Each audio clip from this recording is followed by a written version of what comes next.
هذا المورد المالي عشان ايه؟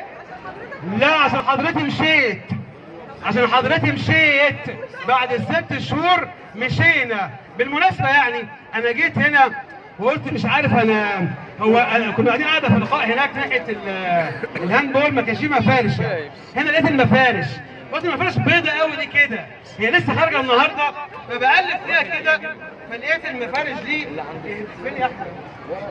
إهداء من عاشق للزمالك. اللي فاكر يعني دي المفارش اللي احنا جبناها اهداء للنادي في القايمه في اللجنه اخر 48 ساعه، ولما مشينا ما اتقالش عنها حاجه. جبنا الكرنيهات وعملنا البوابات ولما مشينا ما اتقالش عنها حاجه. جبنا ملابس نادي الزمالك ببلاش، وعيب نادي الزمالك يدفع فلوس في ملابس. ده فخر لاي شركه تحط اسمها هنا على تيشيرت نادي الزمالك. جبنا